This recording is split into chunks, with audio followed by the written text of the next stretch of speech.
Sunday का दिन था इसलिए सभी घर पर ही थे। राजवंश परिवार डाइनिंग रूम में बैठा नाश्ता कर रहा था। आज वहां हमेशा की तरह रौनक नहीं थी। ऐसा लग रहा था जैसे सब बेमन से नाश्ता कर रहे हो। बहू अंश नहीं आया नाश्ता करने? दादी जी ने पूछा। माँ वो मीरा के पास गया है, इतना बोल वो चुप हो गई। सबको पता था आज अंश घर नहीं आने वाला है, वो पूरे दिन मीरा के पास ही रहेगा, इसलिए सब अपना नाश्ता करने लगे। लेकिन रंजित जी और राजेश जी बिना खाए उठकर जाने लगे। थोड़ा सा तो खा लो बेटा, ऐसे भूखे पेट नहीं जाते, दादी जी ने दोनों को टोकते हुए कहा। भूख नहीं है माँ, होगी तो बाद में खा लेंगे। इतना बोल राजित जी राजेश जी के साथ ऑफिस के लिए निकल गए। दादी जी ने भी उन्हें और ज्यादा फोर्स नहीं किया, वो जानती थी कि इसके पीछे की वजह क्या है। नाश्ता हो जाने के बाद शिवाक्ष भी घर से निकल गया, पर आज उसकी कार ऑफिस के बजाय मीरा के घर की तरफ जा रही थी। थोड़े समय बाद शिवाक्ष मीरा के घर के सामने खड़ा था। उसके पास आकाश भी था। उसे वहां आए हुए लगभग आधे घंटे से ज्यादा हो चुका था। अंदर नहीं जाओगे? आकाश ने पूछा। उसकी आवाज में हमेशा की तरह वो शरारत नहीं थी को शिवाक्ष को चिढ़ाने के लिए होती थी, बल्कि आज उसका चेहरा भी मुरझाया हुआ था और आंखों से ऐसा लग रहा था जैसे थोड़ी देर पहले रोकर आया हो। शिवाक्ष ने कुछ नहीं कहा, वो बस एकटक मीरा के कमरे की तरफ देखता रहा, फिर आगे बढ़ आकाश को गले लगा लिया। शायद आकाश को भी किसके सहारे की जरूरत थी, वो ऐसे हो खामोशी से उसके गले लगा गया। हिम्मत नहीं है उसे उस हालत में देखने की? आकाश ने गले लगे हुए ही पूछा। शिवाक्ष ने फिर कुछ नहीं कहा। वो कहता भी क्या कि शिवाक्ष राजवंश, जिससे खुद मौत भी डरती है, उसमें इतनी भी हिम्मत नहीं है कि वो अपनी मीरा के आंखों में आंसू भी देख सके। तेरी जरूरत है उसे शिवाक्ष, आकाश ने अलग होते हुए कहा। शिवाक्ष ने हाँ में पलकें झपका दी और वो दोनों घर के अंदर आ सीधा मीरा की रूम की तरफ बढ़ गए। मीरा के रूम के बाहर आकाश और शिवाक्ष ने हल्का सा दरवाजा खोलकर झांका। तब अंश बेड पर बैठ मीरा के बालों को सहला रहा था और मीरा उसकी गोद में आंखें बंद किए हुए लेटी थी। उसकी आंखों से झरझर आंसू गिर रहे थे। उसका चेहरा जो हमेशा किसी खिले हुए गुलाब के फूल की तरह लगता था, वो आज मुरझाया हुआ था। ये देख शिवाक्ष ने अपनी मुठियां कसकर बंद कर ली। वो जैसे ही वहां से जाने के लिए मुड़ा, ठोकर लगने के कारण वहां रखा वाज गिर गया। इससे मीरा चौंक कर उठी और रोते हुए एक ही रट लगाने लगी। माँ, पापा, वो कार में अंश। एच मीरू शांत हो जा, देख कोई नहीं, प्लीज शांत हो जा।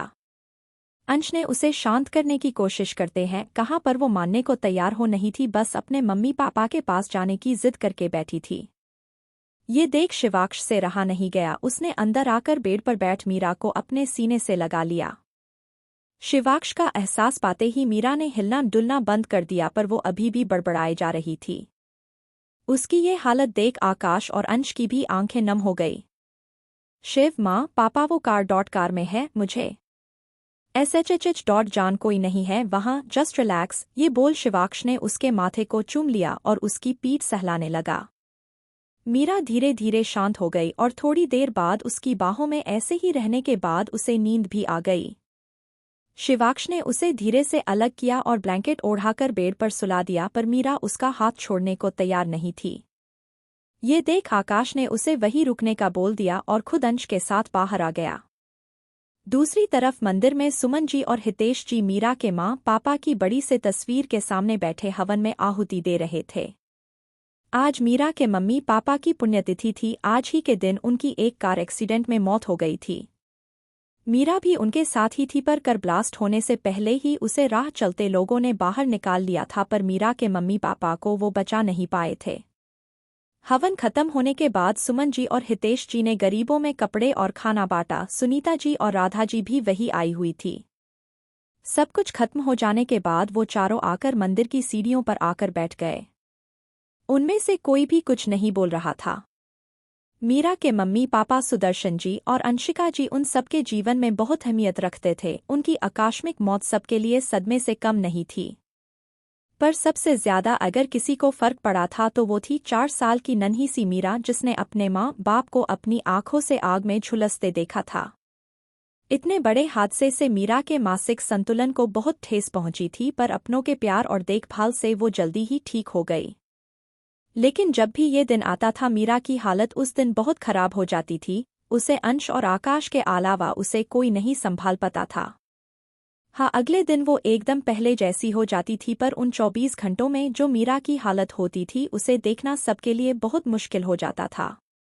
थोड़ी देर वहीं बैठने के बाद वो चारों मीरा के घर के लिए निकल गए। बेटा, मीरा के पास कौन है? सुमन जी ने आते ही हाल में बैठे अंश और आकाश से पूछा। भाई, इतना बोल। अंश चुप हो गया। उसकी बात सुन वो चारों भी आकर हाल में बैठ गए। क्या मीरा उभर पाएगी अपने माँ बाप के मौत के गम से? क्या सच में सुदर्शन जी और अंशिका जी की मौत एक एक्सीडेंट था या थी कोई साजिश जिससे सब है अनजान? सुमन जी मीरा को देखने आई तब मीरा वैसे शिवाक्ष का हाथ पकड़े हुए सोई हुई थी। उन्हें देख शिवाक्ष उठने लगा, पर सुमन जी ने उसे बैठे रहने का इशारा कर कॉफी का कप पकड़ा दिया। ज्यादा रोई तो नहीं न? सुमन जी ने मीरा के सिर पर हाथ फेर बैठते हुए कहा। शिवाक्ष ने कप अपने मुंह पर लागते हुए नम सी हिला दिया। थोड़ी दी सुमन जी वहीं बैठी रही, फिर जाने से पहले उन्होंने शिवाक्ष से कहा, थैंक यू सो मच बेटा। अंश तो हमेशा ही उसके साथ होता है, पर इस बात तुम्हारे साथ होने से ये हमेशा के मुकाबले थोड़ा कम बेचैन हुई। शिवाक्ष कुछ बोलता उससे पहले ही उन्होंने कहा, मैं जानती हूँ मुझे थैंक्स कहने की कोई जरूरत नहीं है, पर फिर भी डॉट और हाँ, आप और अंश आज यही रुक जाइए, पास वाले रूम में ही आपके रहने का अरेंजमेंट कर दूंगी। इतना बोल वो मुस्कुराते हुए चली गई। उनकी बात सुन शिवाक्ष को भी राहत मिली, वैसे भी वो मीरा को आज ऐसे ही छोड़कर जाने वाला नहीं था। डिनर के बाद सुनीता जी और राधा जी घर चली गई। शिवाक्ष और अंश ने मिलकर मीरा को जबरदस्ती थोड़ा खाना खिला दिया था। अब वो पहले के मुकाबले बेहतर थी। राजवंश पैलेस। रंजित जी टेरेस पर बैठे ऊपर आसमान में चमक रहे तारों को देख रहे थे। उनकी आंखों में हालांकि नामी थी, शायद अपने सबसे अजीज दोस्त को खोने का मलाल उनके ज़हन में ताजा हो गया था। सुनीता जी धीमे कदमों से आई और उनके पास वही झूले पर बैठ गई। बोने कुछ कहे ही उन्होंने रंजित जी को अपने गले लगा लिया। अब तक जो भावनाएं आंखों में थी वो आंसू बनकर बह निकले। उन्हें ऐसे बच्चों की तरह सुबकते देख शायद कोई यकीन नहीं करता कि यह वही रंजित राजवंश है जो बिजनेस दुनिया पर राज करते हैं। आखिर में थे तो वो भी एक आम इंसान जिन्होंने अपने सबसे करीबी दो इंसानों को साथ में खोया था। टेरेस के गेट पर खड़े राजेश जी और राधा जी उन दोनों को देख एक दूसरे के गले लग गए। बहुत याद आती है उनकी राधा, काश वो आज हमारे बीच होते तो शायद बात ही कुछ और होती। इतना कहते हुए राजेश जी के आंखों से आंसू का कतरा बह निकला। मीरा आकाश को गले लगाए हुए बैठी थी। अंश भी वही था। शिवाक्ष मीरा को खाना खिलाने के बाद फ्रेश होने चला गया था। वो हमें छोड़कर क्यों चले गए भाई? मीरा ने रोंदे गले से पूछा। कोई तुझे छोड़कर कहीं नहीं गया है। मम्मी कहती है ना कि हमारे अपने हमेशा हमारे दिल में रहते हैं। हम आकाश ने उसे समझाते हुए कहा। मीरा ने हमें सिर हिला दिया। पूरा चौधरी परिवार और राजवंश परिवार जहां अपनों को खोने के गम में डूबा हुआ था, वहीं दूर एक सुनसान जगह पर कई हथियारबंद आदमी अपने सामने कुर्सी पर बैठे आदमी के आगे सिर झुकाए खड़े थे। उसकी उम्र लगभग 45 से 50 के बीच रही होगी। वो आदमी बहुत खतरनाक लग रहा था। उसकी बड़ी हुई काली मूछें, चेहरे पर मकारी भरी स्माइल और आईब्रो पर लगा कट उसे किसी मूवी के विलियन का लुक दे रहे थे। कुछ पता चला? एक गंभीर आवाज वहां गूंजी। वो इस आदमी की ही थी। नहीं सरकार, बस थोड़ा वक्त और दे दीजिए, हम जल्द ही पता लगा लेंगे, एक आदमी ने डरते हुए कहा। उसकी बात सुन वो आड़ी कुर्सी से खड़ा हो गया और पागलों की तरह तेज तेज हंसने लगा। वक्त और कितना वक्त चाहिए तुम्हें? हाँ, 20 साल हो गए हैं, पर तुमसे ये मामूली सा काम न हो सका। उस आदमी ने गुस्से भरी आंखों के साथ कहा। नहीं सरकार, इस बार वो आदमी अपनी बात पूरी कर पाता उससे पहले ही उसकी जोरदार चीख निकल गई। सामने खड़े आदमी ने तेज धारदार वाले चाकू से उसकी गर्दन काट ली थी। वहां खड़े सभी लोग डर के मारे कांपने लगे, पर उनमें से किसी ने भी एक शब्द भी बोलने की हिम्मत नहीं की। इस आदमी के चेहरे पर लगे खून के छींटे और गुस्से से दहकती लाल आंखें उसे बहुत खतरनाक दिखा रही थी। सुरजीत राणावत को उन लोगों की कोई जरूरत नहीं जो कोई भी काम ठीक से नहीं कर सकते। इतना बोल वो वहां से चला गया। वहीं दूर एक छोटे से घर में सुदर्शन जी और अंशिका जी की बड़ी सी तस्वीर दीवार पर लटक रही थी, जिसमें वो दोनों अंशिका जी के हाथ में सो रही छोटी से बच्ची को देख मुस्कुरा रहे थे। उस तस्वीर के सामने कोई आदमी खड़ा था जिसका चेहरा अंधेरे के कारण दिखाई नहीं दे रहा था। उस आदमी ने तस्वीर के आगे दिया जलाया और अपनी भारी आवाज में कहने लगा, आपने जो हमारे लिए किया उसके लिए हम जीवन भर के लिए आपके कर्जदार हो गए हैं। अगर हम अपने प्राण भी त्याग दें तो आपके समर्पण के आगे ये कम ही होगा। जिस तरह से आपने अपने जीवन की परवाह न करते हुए हमारी अमानत को महफूज रखा वो कोई भी नहीं कर पाता, पर हम पूरी कोशिश करके भी आपको बचा नहीं पाए और इसका दुख हमें जिंदगी भर रहेगा, जो शायद असली गुनहगारों को मौत के बाद ही खत्म होगा। इतना कह वो शख्स कहीं अंधेरे में गायब हो गया। सुबह का वक्त। अवनी और रुद्र बुलेट पर कॉलेज जा रहे थे।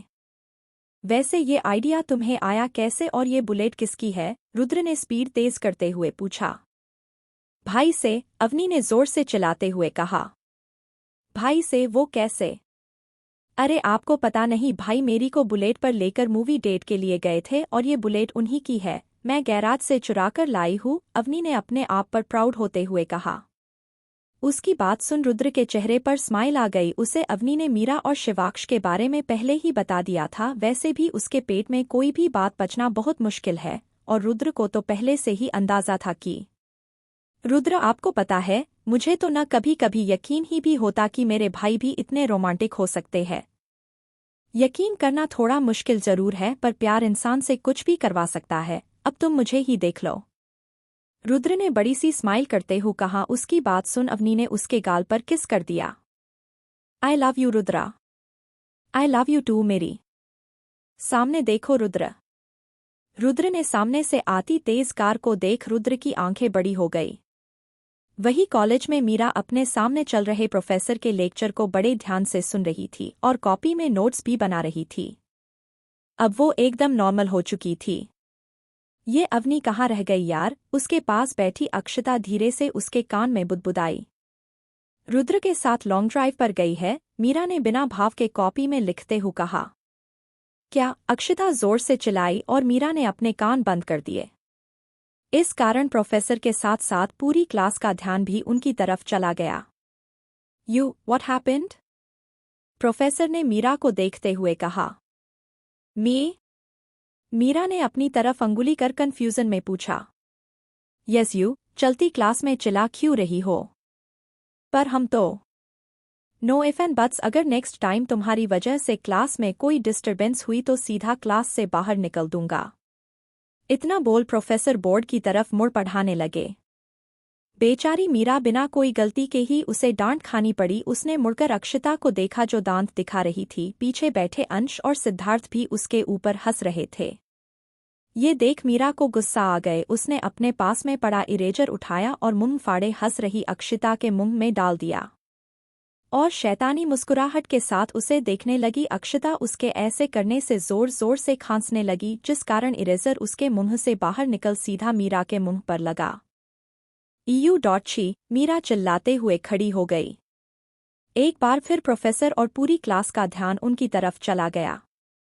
You stand up and get out from the class.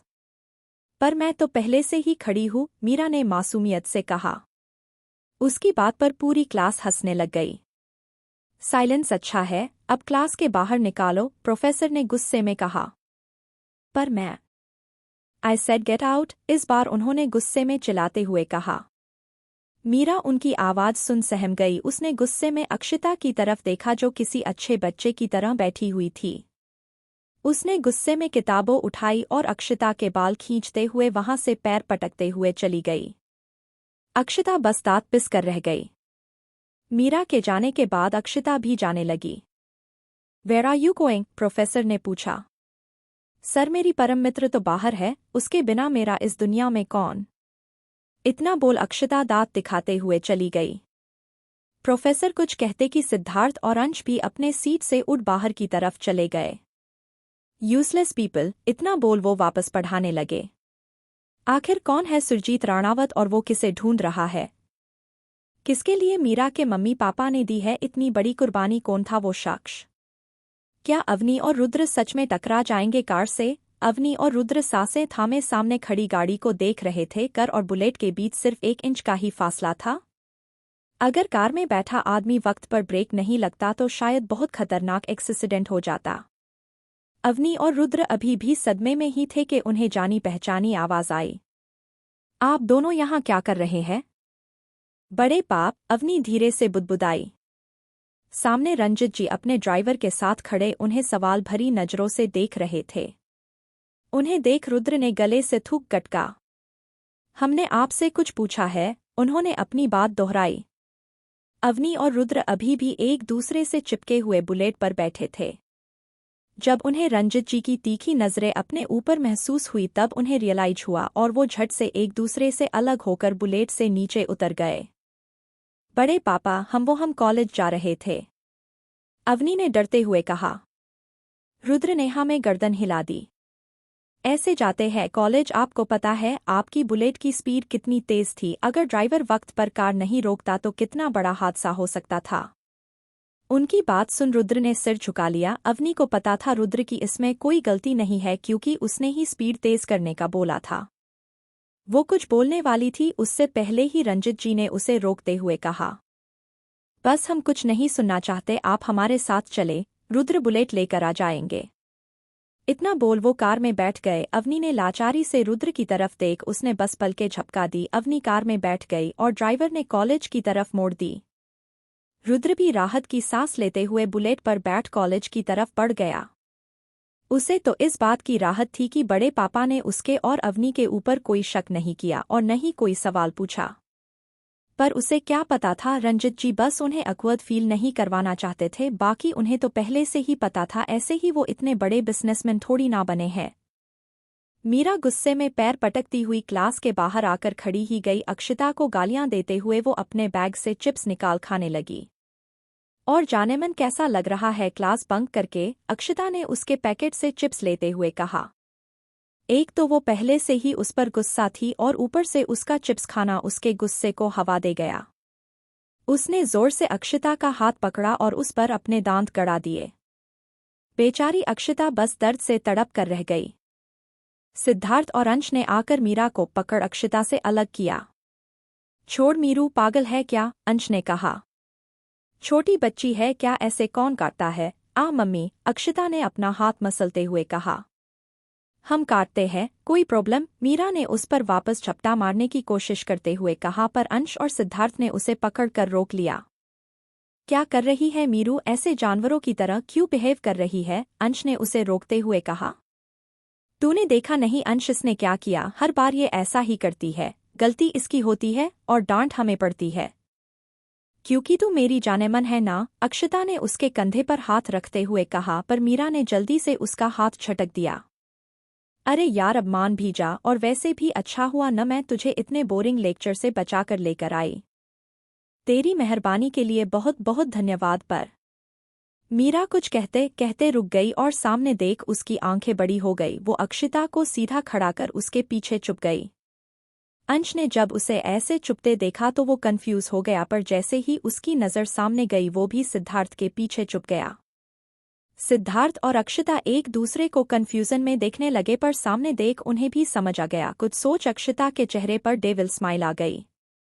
सामने शिवाक्ष, अभिमन्यु और आकाश से बात करते हुए आ रहा था। वो अकेले नहीं थे बल्कि लगभग उनकी पूरी क्लास उन्हीं के साथ थी। उनके आगे प्रोफेसर चल रहे थे, शायद उनकी पूरी क्लास कही जा रही थी। अंश, अगर उन्होंने हमें क्लास के वक्त बाहर देख लिया तो हमारी खैर नहीं, मीरा ने नाखून चबाते हुए कहा। और पता नहीं इस बार क्या नई पनिशमेंट मिलेगी, अंश ने कहा। सिद्धार्थ और अक्षिता ने एक दूसरे की तरफ देखा और आंखों ही आंखों में कुछ इशारा किया। इस वक्त उन दोनों के चेहरे पर शैतानी मुस्कुराहट थी। जैसे ही प्रोफेसर उनके सामने से होकर चले गए वैसे ही उन्होंने एक साथ काउंटिंग की, 1 2 3, और इतना बोल वो दोनों उनके सामने से हट गए। मीरा और अंश ने कसकर अपनी आंखें बंद कर ली। उनके सामने से गुजर रहे सभी लोग वही रुक उन्हें देखने लगे। जब शिवाक्ष की नज़र उन दोनों पर गई तब उसकी भौहें आपस में सिकुड़ गई और वो उनकी तरफ बढ़ गया। क्या हो रहा है यहाँ, और क्लास के वक्त तुम सब बाहर क्या कर रहे हो? शिवाक्ष ने सीरियस आवाज में पूछा। उसकी बात सुन अंश और मीरा ने दांत दिखा दिए और इधर उधर देखने लगे। अक्षता और सिद्धार्थ किसी सीधे बच्चे की तरह खड़े हो गए। दांत दिखाने को नहीं कहा है, कुछ पूछा है, इस बार आकाश ने कहा। वो भाई, प्रोफेसर ने मीरा को क्लास से बाहर निकाल दिया न, इसलिए, अक्षता ने मासूम बनते हुए आकाश को जवाब दिया, पर अगले ही पर वो दर्द से चिल्ला उठी। मीरा में उसके पैर पर पैर मारा था। देखा कैसे मार रही है, भला बंदा सच भी न बोले क्या, अक्षता ने दर्द से कहा। अभिमन्यु ने देखा कि उनकी पूरी क्लास वही खड़ी अपने सामने खड़े तमाशे को देख रही है, इसलिए उसने थोड़ी ऊंची आवाज में कहा, यहाँ कोई तमाशा चल रहा है क्या?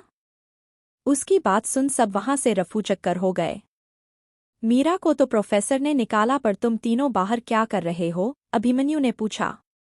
मीरा ने कहा कि वो अकेली बाहर बोर हो जाएगी, इसलिए हम उसका साथ देने बाहर आ गए, सिद्धार्थ ने कहा। क्यों, तुम सर्कस वाले हो क्या, को मेरी बहन को एंटरटेन करोगे? आकाश की इस बात पर मीरा हंस दी, पर शिवाक्ष की नजरें अपने ऊपर महसूस कर उसने अपने मुंह पर अंगुली रख दी।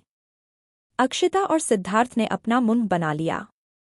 अब तुम बताओगे या प्रोफेसर से ही पूछ कर आऊं? और वैसे भी मुझे नहीं लगता ब्यूटीफुल ने कुछ किया होगा, अभिमन्यु ने कहा। उसकी बात सुन मीरा उसे खुशी से देखने लगी। इस वक्त वो किसी एंजल से कम नहीं लग रहा था। हाँ, हमने कुछ नहीं किया, गलती इसकी ही है, यही क्लास के वक्त बातें कर रही थी और प्रोफेसर ने हमें बाहर निकाल दिया। और जो तूने मुझे काटा उसका क्या? और काटेंगे, क्या कर लोगी? क्या कर लूंगी, रुक अभी बताती ही, इतना बोल उसने मीरा के बाल पकड़ दिए।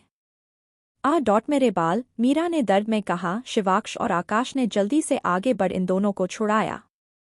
What the hell are you mad? Shivaksh ने गुस्से में मीरा के सिर को दबाते हुए कहा। उसकी गुस्से भरी आवाज सुन एक पल को अक्षता सहम गई। मीरा की आंखों में पानी आ गया था, शायद अक्षता ने उसके बाल जोर से खींच लिए थे। अक्षता मीरा के पास जाने लगी, पर शिवाक्ष ने उसे हाथ दिखा रोक लिया। तुम दोनों बच्चे नहीं हो जो एक दूसरे को काटते और बाल खींचते फिर रहे हो, अब बड़े हो गए हो, आकाश ने दोनों को डांटते हुए कहा। अंश और सिद्धार्थ उन दोनों को डांट पड़ते देख हंसी रोकने की पूरी कोशिश कर रहे थे, पर रोक नहीं पाए। भाई वो हंस रहे हैं, मीरा ने शिकायत करते हुए कहा। डोंट वरी बच्चा, उनको हम बाद में देख लेंगे, ये बोल आकाश जैसे ही उसे गले लगाने के लिए आगे बढ़ा, शिवाक्ष ने मीरा को अपने सीने से लगा लिया। चल कुकड़ा, ये बोल आकाश ने अक्षता को गले लगा लिया और उसके बाल सहलाने लगा। अंश जलन भारी नजरों से उन दोनों लड़कों को देखने लगा जिन्होंने लास्ट में एंट्री मार पूरा शो अपने नाम कर दिया। मीरा शिवाक्ष को क्लास में हुई पूरी बात बता रही थी और शिवाक्ष बहुत आराम से सुन रहा था।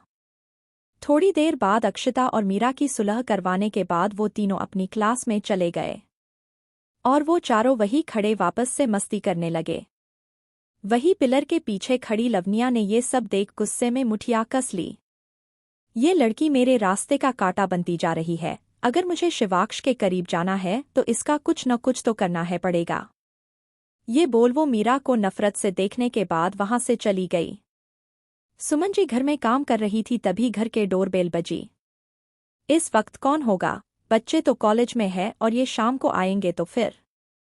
सुमन जी ने टाइम देखते हुए कहा और दरवाज़ा खोलने चली गई।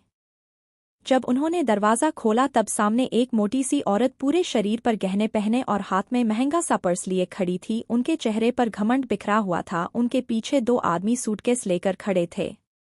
उनको देख सुमन जी की आंखें बड़ी हो गई। उन्होंने जल्दी से सिर पर पल्लू डाला और नीचे झुक उनके पैर छू लिए। खुश रहो और रहने दो, उस औरत ने सुमन जी के सिर पर हाथ रखते हुए कहा। उनकी बात सुन सुमन जी ने झूठी स्माइल देते हुए कहा, आइए जीजी अंदर आइए। अरे वो तो मैं आऊंगी ही, आखिर मीरा ही घर है, सावित्री जी ने घर में घुसते हुए कहा। उनके अंदर जाते ही सुमन जी ने मुंह बना लिया और वहां खड़े आदमियों को सामान अंदर रखने को कहा। उनके चेहरे से साफ साफ पता लगाया जा सकता था कि उन्हें सावित्री जी बिल्कुल पसंद नहीं है। दरअसल सावित्री जी हितेश जी और सुदर्शन जी की बड़ी बहन थी, जिनकी शादी एक बड़े बिजनेसमैन से हुई थी। वो बहुत ही घमंडी और लालची किस्म की इंसान थी। किसी न किसी बहाने से वो हमेशा सुमन जी और यहाँ तक उनके भाइयों को भी नीचा दिखाती रहती थी, इसलिए उन्हें घर में कोई पसंद नहीं करता था। पर वो बड़ी थी इसलिए वो उनका आदर करते थे। सावित्री जी आकर सोफे पर बैठ गई। सुमन जी ने उन्हें पानी के गिलास थमाया जिसे वो एक ही घुट में पी गई।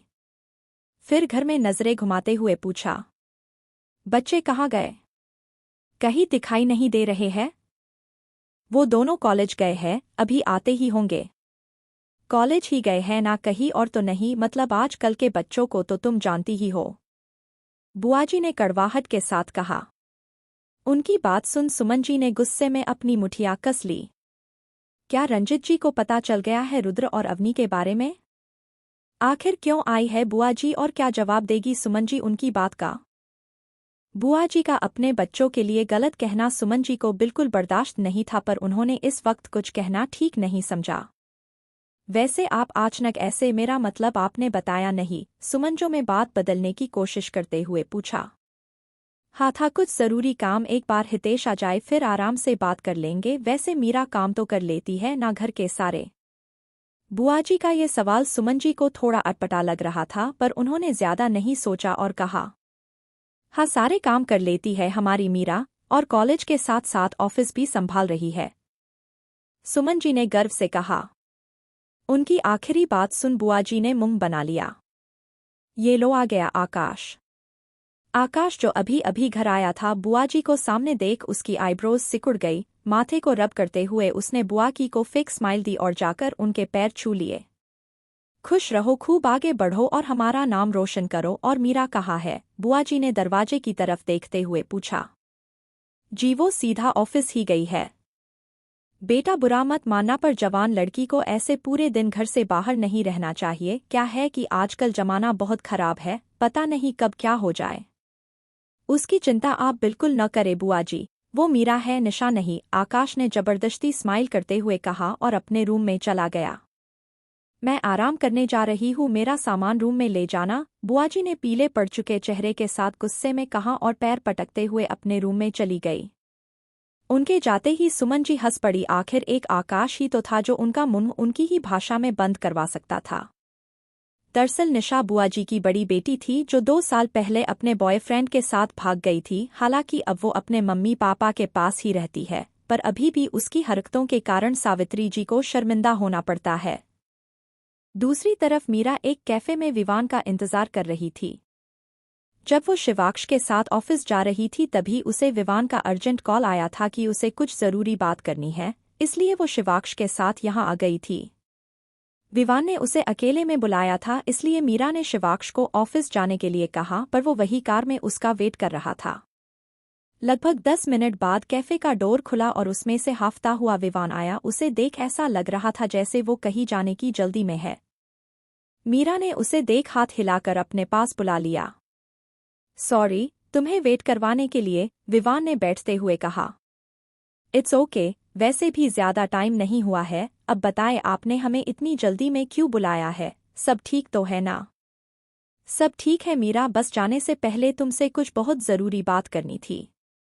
जाने से पहले? आप कहाँ जा रहे हैं विवान? मीरा ने कंफ्यूजन में पूछा। एक्चुअली हमारी लंदन की कंपनी में थोड़ी प्रॉब्लम्स चल रही है, पापा यहाँ बिजी है और किसी और पर भरोसा किया नहीं जा सकता, इसलिए मैं जा रहा हूँ। ओह, तो आप वापस कब तक आएंगे? पता नहीं मीरा, कितना टाइम लगेगा सब सॉल्व करने में, शायद 1 महीना, 2 महीने या फिर 1 साल। और मैं वापस आने तक इतना इंतजार नहीं कर सकता, इसलिए जाने से पहले तुम्हें अपनी दिल की बात बताना चाहता हूँ। विवान ने उसका हाथ पकड़ते हुए कहा। इस वक्त उसकी आवाज बहुत ही गहरी थी। मीरा को अंदाजा हो गया था कि विवान क्या कहने की कोशिश कर रहा है। दिल की बात? मीरा ने पूछा। मम देखो मीरा, मुझे पता है तुम्हें ये बहुत ही सिली लगेगा, पर मैंने जब से तुम्हें पहली बार देखा है तब से तुमसे प्यार करता हो। तुम सबसे बहुत अलग हो मीरा, तुम इतनी प्यारी हो कि कोई भी अपने आप को तुमसे प्यार करने से रोक नहीं पाएगा। I love you Meera, Vivaan ने अपनी बात खत्म करते हुए कहा। उसकी बात सुन मीरा स्तब्ध रह गई। उसे समझ नहीं आया कि वो क्या जवाब दे। पर तुम किसी और से प्यार करती हो जानता हो, और शायद मैं गलत नहीं हूं तो वो शख्स शिवाक्ष राजवंश है, विवान में नम आंखों के साथ मुकुराते हुए कहा। मीरा उसे हैरानी से देखने लगी। आप सब जानते हैं, फिर भी? मीरा ने कांपते होठों से पूछा। तुमसे पहली नज़र में ही प्यार कर बैठा था मैं, सोचा था तुमसे अपनी मोहब्बत का इजहार कर तुम्हें अपना बना लूंगा, संगीत वाले दिन आया था तुम्हें सब कुछ बताने पर। ये कहते हुए उसकी आंख से एक आंसू गिर गया। अपनी सिसकियों को रोकते हुए उसने कहना जारी रखा, पर तुम और शिवाक्ष एक दूसरे के साथ बहुत खुश दिख रहे थे। मैंने कभी भी नहीं सोचा था शिवाक्ष राजवंश किसी से इस कदर मोहब्बत कर सकता है। तुम दोनों की आंखों में एक दूसरे के लिए प्यार साफ साफ नजर आता है। मैं तुम दोनों के बीच में नहीं आना चाहता था, इसलिए मैंने तुम्हें बताना ठीक नहीं समझा। तब अब क्यों? मीरा ने भरी आंखों से पूछा। नहीं बताना चाहिए था, पता है, पर क्या करूं, बहुत कोशिश की इस दिल को रोकने की, पर ये मानने को तैयार ही नहीं था। नहीं चाहता था कि जिंदगी में आगे बढ़ने से पहले दिल में कोई मलाल रह जाए। ये सोचकर कभी खुद से कोई शिकायत न हो कि अपनी पहली मोहब्बत से इजहार भी न कर पाया। बस तुम्हें एक बार अपने दिल की बात कह दी, अब दिल हल्का हो गया। विवान ने अपनी बात खत्म करते हुए कहा। उसकी पकड़ मीरा के हाथों पर कस गई। मीरा के पास कहने के लिए शब्द नहीं थी। उसे नहीं पता था कि इस वक्त विवान को क्या कहना चाहिए। अब मैं चलता हूँ, फ्लाइट का टाइम हो गया है, विवान ने उठते हुए कहा और जाने के लिए मुड़ गया। मीरा वही खड़ी उसे जाते हुए देखने लगी। विवान डोर के पास आकर रुका और वापस मीरा के पास आ गया। Can I hug you? Vivaan ने रूंधे गले से कहा। मीरा ने उसकी बात का कोई जवाब नहीं दिया और आगे बढ़ अपना सिर उसके सीने पर रख लिया। विवान ने उसे बाहों में भर सुकून से अपनी आंखें बंद कर ली। आप बहुत अच्छे हैं विवान, और देखना आपको हमसे भी अच्छी लड़की मिलेगी, मीरा ने भराए गले से कहा। उसकी बात सुन विवान ने अपने आप को रोने से रोकने के लिए होठों को दांतों से दबा लिया। कैसे बताता वो उसे कि शायद वो अपनी जिंदगी में दूसरी बार किसी से इतनी पाक मोहब्बत ना कर पाए।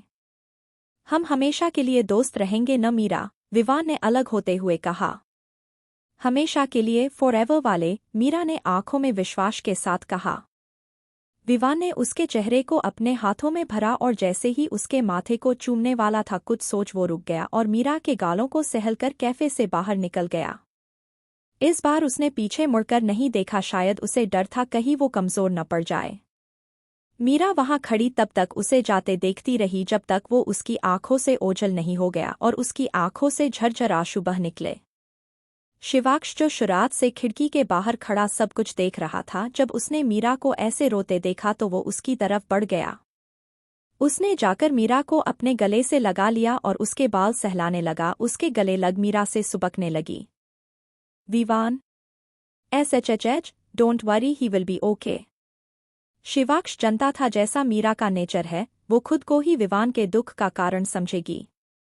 मीरा के थोड़ा शांत हो जाने के बाद शिवाक्ष उसे कार में ले आया। खुद बैक सीट पर बैठ मीरा को अपनी बाहों में भर लिया। स्लीप जान, शिवाक्ष ने उसके बाल सहलाते हुए कहा। मीरा ने आंखें बंद कर ली। शिवाक्ष जानता अब ऑफिस जाना ठीक नहीं रहेगा और न जो वो इस हालत में मीरा को घर ले जा सकता है, इसलिए उसने ड्राइवर को गाड़ी दूसरी तरफ घुमाने का कह दिया। थोड़ी देर बाद मीरा ने आंखें रब करते हुए अपनी आंखें खोली। वो इस वक्त एक आलीशान रूम में बड़े से मुलायम बेड पर सोई हुई थी। खिड़कियों से ढलता हुआ सूरज और दूर दूर तक हरियाली दिखाई दे रही थी। अपने आप को किसी अनजान जगह पर पाकर पहले तो मीरा डर गई, पर सामने ही लगी शिवाक्ष की बड़ी सी तस्वीर को देख उसने चैन की सांस ली। अपने ऊपर से ब्लैंकेट हटा बेड के पास रखे स्लीपर पहने जो शायद शिवाक्ष ने वहां रखे थे और बाहर की तरफ चली आई। वो जगह एक बड़े से फार्म हाउस जैसी थी। मीरा ने शिवाक्ष को ढूंढने के लिए अपनी नींद भरी आंखों को इधर उधर घुमाया, पर उसे शिवाक्ष कहीं नजर नहीं आया। थोड़ा आगे बढ़ने के बाद उसे कुछ आवाजें आई और वो उस तरफ बढ़ गई। जब मीरा ने उस जगह आकर देखा तब शिवाक्ष किचन में अपनी व्हाइट शर्ट पर एप्रॉन पहने खाना बना रहा था। मीरा उसे एक टक निहारने लगी। उसके हाथ किसी प्रोफेशनल चीफ के तरह लग रहे थे जो बहुत ही लगन से अपना काम करने में बिजी था। हाथों पर उभरती नशे, एक्सप्रेशनलेस चेहरा और माथे पर बिखरे बाल उसे बहुत ही हॉट बना रहे थे। मीरा उसे देखते हुए ही फ्रीज की तरफ बढ़ गई। पानी को ग्लास में भर वो अपने सूखते गले को तर करने लगी। इस दौरान उसने एक बार भी अपनी नजरें शिवाक्ष के ऊपर से नहीं हटाई थी। Take a picture John, it will last longer, Shivaksh ने बिना मीरा की तरह देखे कहा। उसकी बात सुन पानी पी रही मीरा को ठसका लगा और वो खांसने लगी। शिवाक्ष जल्दी से उसके पास आ उसकी पीठ सहलाने लगा। आराम से बटरफ्लाई। मीरा जब शांत हुई तब वो शिवाक्ष से नजरें चुराते हुए इधर उधर देखने लगी। हम तो ये देख रहे थे कि आप सही से खाना बना रहे हैं या नहीं, आपको थोड़ी ना देख रहे थे, मीरा ने नकारते हुए कहा। अच्छा? शिवाक्ष ने उसके करीब हो गया। मीरा ने कहा और पीछे होने लगी, पर उसकी पीठ फ्रिज से टकरा गई और शिवाक्ष ने आगे बढ़ उसे अपने हाथों के घेरे में ले लिया। शिवाक्ष थोड़ा झुका और मीरा की गर्दन पर अपने होठों को रब करने लगा। मीरा के रोंगटे खड़े हो गए। शिवाक्ष को दूर करना चाहती थी पर ऐसा कर नहीं पा रही थी। सच में जान? मीरा ने हाँ में गर्दन हिला दी। उसी वक्त शिवाक्ष ने उसकी गर्दन पर धीरे से बाइट किया और वहां सक करने लगा। मीरा ने कसकर आंखें बंद कर ली। शिवाक्ष के हाथ अब उसकी कमर पर हरकत करने लगे थे। वर्ड्स जान, शिवाक्ष ने मीरा की गर्दन पर छोटी छोटी किसेस करते कहा। मीरा उसकी इन हरकतों से बहक रही थी। उसने शिवाक्ष के बालों को अपनी मुट्ठी में भर लिया और खोए हुए ही कहा, हम आपको ही देख रहे थे। उसकी बात सुन शिवाक्ष के होठों पर टेढ़ी स्माइल आ गई। वो उसकी गर्दन पर तेजी से बाइट करते हुए सक करने लगा। मीरा ने उसके बालों पर अपनी पकड़ और कस ली और अपना चेहरा ऊपर कर शिवाक्ष को किस करने के लिए और एक्सेसेस देने लगी। आखिर क्या जरूरी बात करनी है बुआ जी को हितेश जी से? क्या विवान सच में भुला देगा मीरा को या वापस आएगा अपना प्यार पाने के लिए? आखिर क्या होने वाला है आगे? उसकी बात सुन शिवाक्ष के होठों पर टेढ़ी स्माइल आ गई। वो उसकी गर्दन पर तेजी से बाइट करते हुए सक करने लगा। मीरा ने उसके बालों पर अपनी पकड़ और कस ली और अपना चेहरा ऊपर कर शिवाक्ष को किस करने के लिए और एक्सेसेस देने लगी। शिवाक्ष मीरा का साथ पाकर और एक्साइटेड हो गया। उसने मीरा को कमर से पकड़ स्लैब पर बिठा दिया और बिना देरी किए उसके होठों पर होठ रख किस करने लगा। मीरा भी आज उसे किस करने की कोशिश कर रही थी, पर उसे किस करना नहीं आता था, इसलिए किस करने की बजाय वो शिवाक्ष के होठों को काट रही थी। पर शिवाक्ष को इससे कोई फर्क नहीं पड़ रहा था। वो मीरा की जीभ में अपनी जीभ उलझा उसे फ्रेंच किस कर रहा था। मीरा की कुर्ती थोड़ी ऊपर हो गई थी, जिस कारण शिवाक्ष के हरकत करते हाथ उसकी खुली कमर को बार बार छू रहे थे और मीरा को अपने पूरे शरीर में छुरछुरी महसूस हो रही थी। लगभग 15 मिनट के लॉन्ग किस के बाद मीरा को सांस लेने में प्रॉब्लम होने लगी। उसने शिवाक्ष से दूर होने की कोशिश करी, पर शिवाक्ष ने उसके होठों को बाइट करते हुए अपने और करीब कर लिया। जब मीरा के बहुत कोशिश करने के बाद भी वो दूर नहीं हुआ तो मीरा ने उसके सीने पर मारना शुरू कर दिया। शिवाक्ष ने ये देख लास्ट बार उसके होठों को बाइट किया और स्मूच करते हुए उसके होठों को छोड़ दिया। उसके छोड़ते ही मीरा ने निढाल होकर उसके सीने पर सिर टिका दिया और गहरी गहरी सांसें लेने लगी। शिवाक्ष उसकी पीठ सहला रहा था। उसकी आंखों में नशा था। अपनी भारी सांसों के साथ उसने मीरा का चेहरा देखा, जो कुछ तो शर्म और कुछ सांस न लेने के कारण पूरा लाल हो गया था। जब थोड़ी देर बाद मीरा शांत हुई तब उसने मीरा को स्लैब से नीचे उतारा और उसके बिखरे बाल संवारने लगा। मीरा ने सिर उठा शिवाक्ष को देखा। बाल तो उसके भी बिखरे हुए थे। उन्हें देख मीरा को थोड़ी देर पहले अपनी हालत याद आ गई, किस तरह वो शिवाक्ष के बालों में हाथ डाल उसे अपने और करीब करने की कोशिश कर रही थी। दर्द हो रहा है? मीरा ने शिवाक्ष के होठों पर अंगूठा रख पूछा, जहां उसके काटने की वजह से खून आ गया था। मीरा की बात सुन शिवाक्ष के चेहरे पर शरारती स्माइल आ गई। It's not pain sweetheart, it's pleasure, the best one. Shivaksh ने उसका हाथ चूमते हुए मदहोशी भरी आवाज में कहा। उसकी सेडक्टिव टोन और आंखों का नशा देख मीरा की धड़कनें बढ़ गई। उसे अपना चेहरा तपता हुआ महसूस हो रहा था। वो शर्माते हुए शिवाक्ष के गले लग गई। शर्माना भी हमी से और छिपना भी हमारी ही बाहों में, शिवाक्ष ने उसे छेड़ते हुए कहा। मीरा ने उसकी बात पर अपना चेहरा उसके सीने में छुपा लिया और धीरे से बुदबुदाई, शिव। शिवाक्ष ने अब उसे ज्यादा परेशान नहीं किया। तुम ये खाना टेबल पर लगाओ, मैं फ्रेश होकर आता हूँ। हम। मीरा ने उससे अलग होते हुए में सिर हिला दिया और सब्जी का बाउल लेकर बाहर चली गई। Dam this girl, I need a cold shower again. ये बुदबुदाते हुए शिवाक्ष अपने रूम में चला गया। शिवाक्ष के आ जाने के बाद उन दोनों ने डिनर किया और घर के लिए निकल गए। रास्ते में मीरा शिवाक्ष से इधर उधर की बातें कर रही थी और शिवाक्ष हमेशा की तरह हाँ या ना में जवाब दे रहा था। मीरा के घर के सामने आकर शिवाक्ष ने कार रोकी। मीरा उसे बाय बोल जाने लगी, पर शिवाक्ष ने उसे रोक लिया। उसके चेहरे को अपने हाथों में भरते हुए शिवाक्ष ने कहना शुरू किया, डोंट टेक स्ट्रेस जान, विवान तुमसे प्यार करता था इसलिए उसने अपनी फीलिंग्स तुम्हें बताई। अब अगर तुम उससे प्यार नहीं करती तो इसमें तुम्हारी कोई गलती नहीं है। आई नो तुम इन सब में अपने आप को रिस्पॉन्सिबल मानोगी और मैं ये बिल्कुल नहीं चाहता। कोई हमसे प्यार करे इसका मतलब ये नहीं कि हम भी उनसे प्यार करें। हो सकता है हमारी पसंद अलग हो। ओके। शिवाक्ष की बात सुन मीरा उसके गले लग गई। कितने अच्छे तरीके से जानता था वो उसे, शायद इतना तो वो खुद भी नहीं जानती होगी। थोड़ी देर बाद मीरा उससे अलग हुई। शिवाक्ष ने उसके माथे पर किस किया और उसे गुड नाइट विश कर वहां से चला गया। शिवाक्ष के जाने के बाद मीरा घर पर आई। आज इतनी शांति क्यों है भाई? क्योंकि भाई की बुआ आई हुई है, आकाश ने उसके कान में कहा। क्या?